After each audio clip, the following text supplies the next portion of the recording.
Hello, Livia and Simonetta, all the way from Rome. I have to say, girls, that was quite an enticing Parmigiano that you whipped up over there. I can feel the water running in my mouth as we speak. I'm going to make a little duel here to give you a healthier version.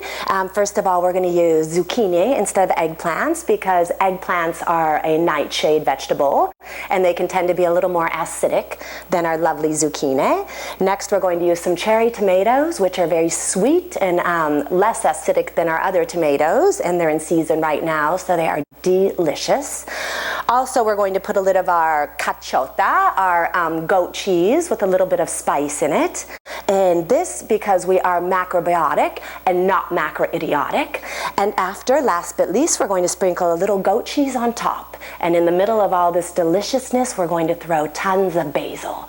It's going to be a fresh, delicious, healthy alternative for a great summer recipe.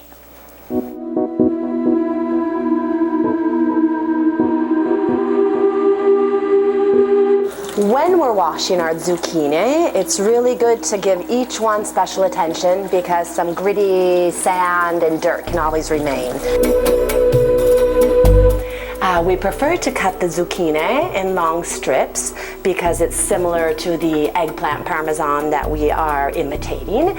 If you do want to accelerate the menu even more, you can cut them in round pieces, a little thinner, and that way it accelerates things. Maybe for children and everything, it's easier for them to eat.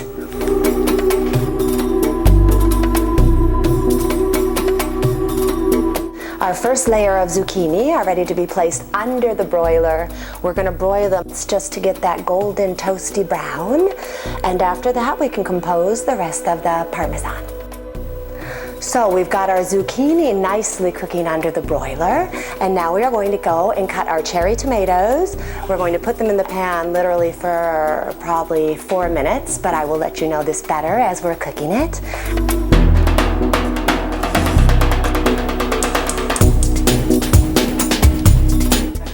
After we get our tomatoes on the fire, and they're cooking very nicely, I must say, we're going to go and slice our cheese.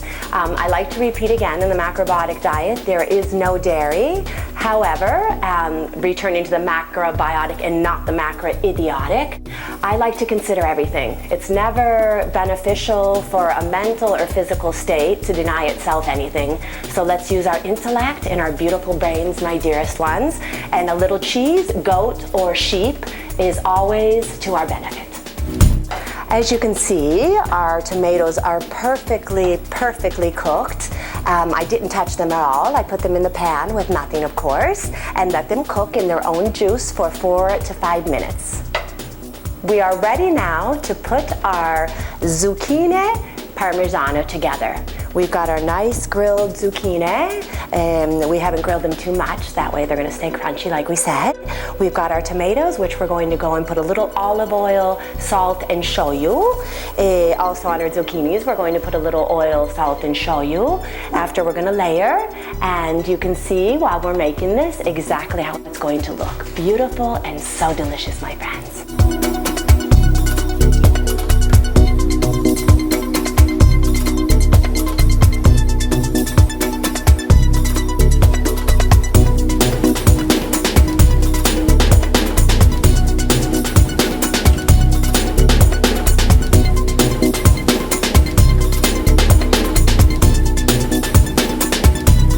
So, as we said, my friends, the dairy products in the macrobiotic are a no-no, but because we are macrobiotic and not macroidiotic, we are going to use our beautiful goat cheese, our pecorino romano, as a little spice on top of the basil.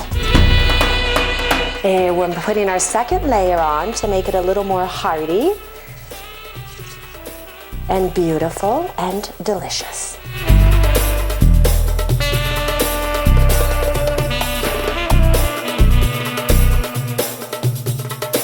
Last but not least, we're going to go and put this exceptional goat cheese with a little peperoncino, hot pepper in it, which is going to spice up this recipe.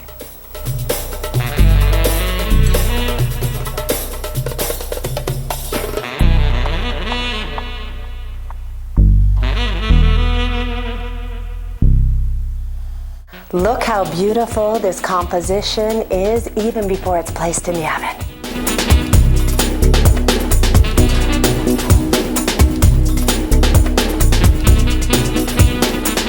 So I think now to complete this beautiful work of art, we're going to place it 2 minutes under the grill to give it that nice crispy taste on top.